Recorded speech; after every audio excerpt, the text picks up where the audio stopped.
Welcome to the Deep Dive.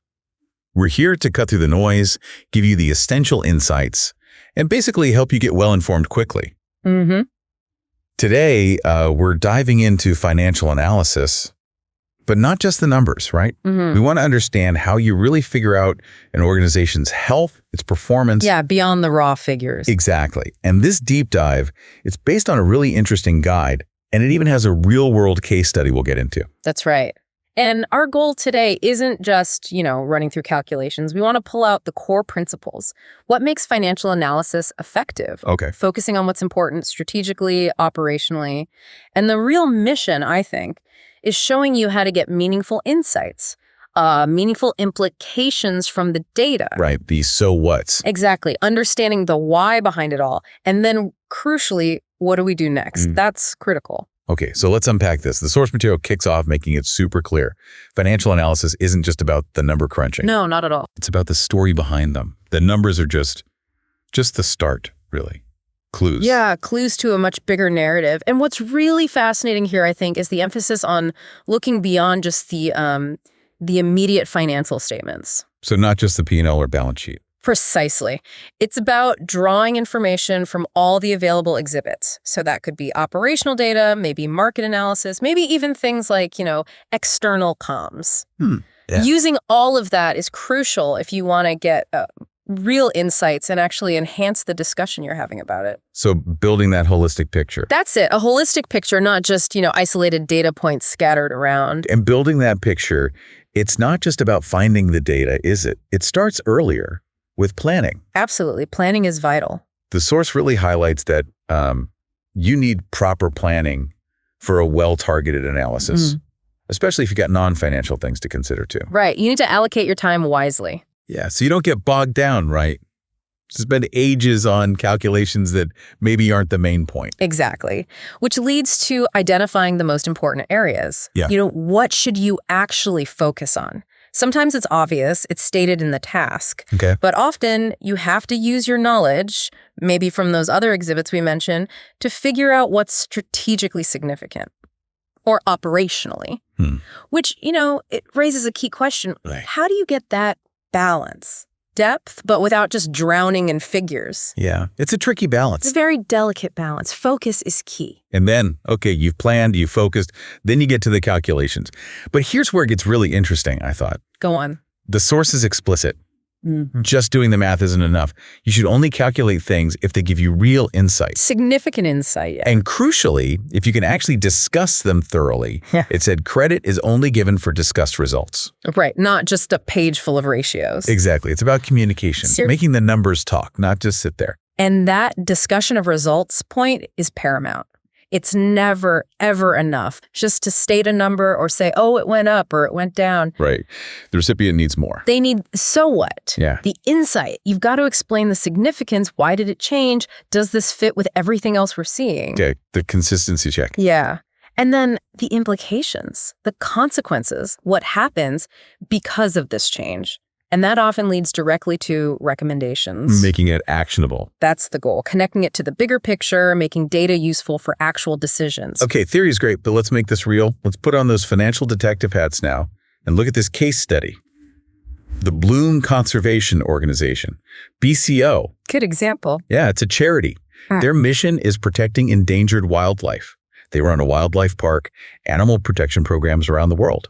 And a key strategic goal for them is connecting people with nature through education. Right. So even a charity, maybe especially a charity, needs solid financial analysis to make sure they're fulfilling that mission effectively. Absolutely. And BCO, like many charities, faces challenges. Maintaining income is tough, there's competition for donations, and they mention the impact of a recession. Context is important. Very. And that context makes their decision back in 20X1 to raise admission prices for their wildlife park quite interesting. Okay. And naturally, with income potentially under pressure, effective cost control becomes even more vital. So let's dig into their 20X1 story, starting with income. Overall, income from charitable activities went up 5%. Okay, 5% increase. Yeah, and a lot of that increase came from the wildlife park admissions. So on the surface, looks pretty good. It does look okay initially, but the crucial question is, why did it increase? And as you said, it was mainly because they put the admission price up. Ah. But here's the kicker, the consequence. visitor numbers actually fell, almost 2%. Ooh, okay. That's not ideal. Not ideal at all. They dropped from about 263,000 visitors down to about 258,500. And that's a worry, right? Because fewer visitors, well, that could hit other income streams. Like memberships or the shop. Exactly. Individual memberships, the wildlife shop, the cafe. Fewer feet through the door can have this negative ripple effect. It could be a deeper problem brewing. But wait, here's a twist in the story. Right. Despite fewer visitors, the income from the shop and the cafe actually rose quite significantly. Oh, interesting. So fewer people, but they spent more. Or the margins improved. Yeah, it suggests something positive there, doesn't it? Maybe they're doing a really good job engaging the visitors they do have. That's a definite nugget of insight. Shows their commercial side might be quite effective at converting those visitors, even when overall numbers are down. Okay, so a mixed bag on the park and related income. What about their other activities? Education. Right, education and training programs. Their income there actually fell by 6%. Fell.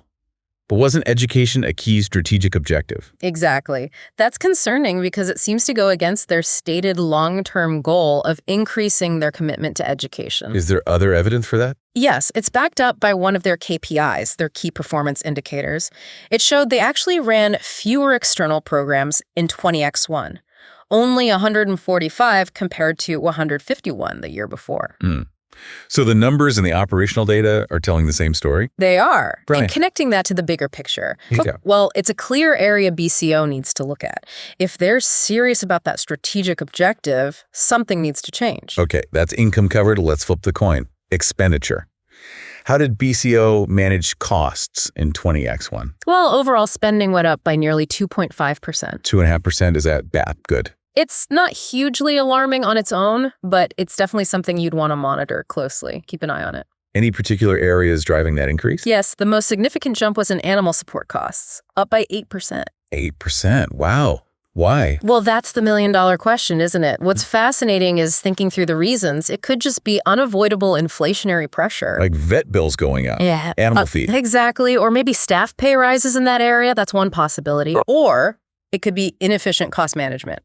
Poor cost control. Which would be more worrying. Much more worrying, because if it's poor cost control, it implies BCO isn't making the best use of its resources, not getting optimal value for money for its donors, its stakeholders. So that 8% increase isn't just a number, it's a potential red flag about efficiency. Absolutely. It clearly needs digging into further to find the root cause. Is it inflation or is it management? Okay, but it wasn't all bad news on the spending side, was it? No, definitely not. There was a bright spot. The costs related to their commercial operations, like the shop and cafe, actually reduced by 15%. 15% reduction, that's huge. It's a really significant saving. Any ideas why? Again, possibilities.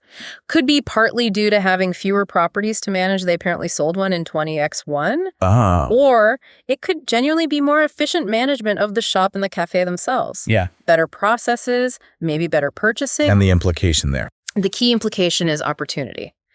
If they have managed to run the commercial side more efficiently, maybe they can learn lessons from that success. Right. Could they transfer those processes, that know-how, to other areas? Potentially, yes. Like those rising animal welfare costs we just talked about.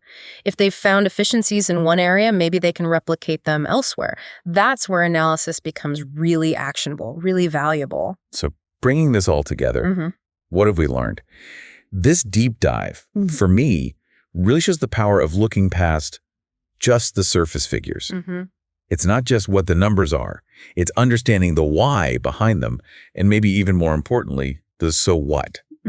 What do they actually mean? Absolutely. True financial analysis isn't just calculation. It's like strategic storytelling. Yeah, I like that, storytelling. And identifying insights you can actually act on, things that can drive real change in the organization. Right. And financial analysis is just most valuable, isn't it? When it genuinely informs decisions, when it lines up with the big picture, the strategic objective. Yeah, to connect. It has to connect, and that takes critical thinking. You have to question assumptions, look at things from different angles.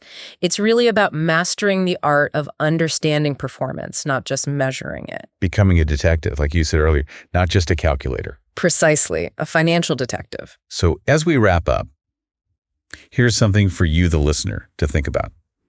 How could applying this kind of approach Considering all the angles, digging into the reasons, thinking about the consequences, how could that change your understanding of financial data you come across? Good question. Whether that's for work, a meeting, maybe even your own personal finances, or just because you're curious. What else might you uncover if you look beyond the obvious numbers and really try to find that story?